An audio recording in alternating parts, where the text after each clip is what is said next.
നമ്മൾ ഡോക്ടർമാരോട് സംസാരിച്ചിരുന്നു. അപ്പോൾ മനസ്സിലാക്കാൻ കഴിയുന്നത് രണ്ടുപേരുടെ മൃതദേഹം സ്ഥിരീകരിച്ച് അവരെ, അതായത് ഈ പെൺസുഹൃത്തും അതോടൊപ്പം തന്നെ സഹോദരനും, പ്രതിയുടെ സഹോദരനും, രണ്ടുപേരുടെയും മൃതദേഹം മോർച്ചറിയിലേക്ക് മാറ്റിയിട്ടുണ്ട്.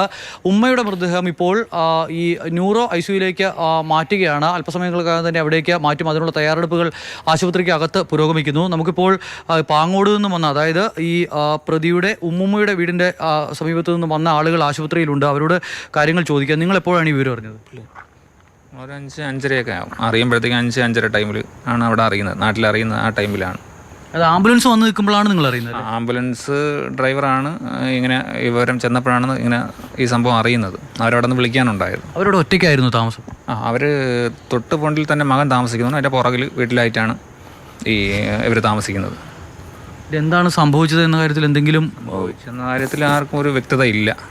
കാരണം ഇവിടെ നമ്മുടെ നാട്ടിലൊന്നും അങ്ങനെ ഒരു കേട്ടുകേൾവില്ലാത്ത സംഭവമാണ് ഇങ്ങനെയുള്ള സംഭവം.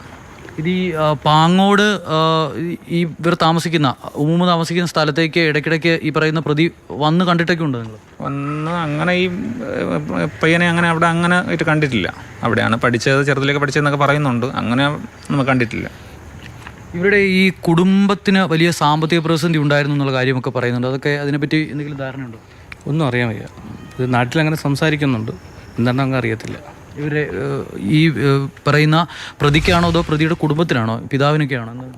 കുടുംബത്തിനെന്നാണ് പറയുന്നത്, ബാക്കിയൊന്നും വ്യക്തമല്ല. നാട്ടിൽ പൊതുവെ പറയുന്നൊരു കാര്യമാണ്, വേറെ നമുക്കറിയാൻ കഴിയത്തില്ല. ഈ നാളത്തെ ഇവരുടെ ഈ പറയുന്ന പ്രതി ബന്ധുക്കളാണല്ലോ ഇവരെല്ലാം. അപ്പോൾ ഇവരുടെ സംസ്കാരം സംബന്ധിച്ച കാര്യത്തിൽ എന്തൊക്കെയോ പറഞ്ഞിട്ടുണ്ടെന്ന് പറയുന്നത്, അതിനെപ്പറ്റി എന്തെങ്കിലും? 4 പേരെയും താഴെ അങ്ങോട്ട് മുസ്ലിം ജമാഅത്തിൽ മറവ് ചെയ്യാൻ ഉദ്ദേശിക്കുന്നത്.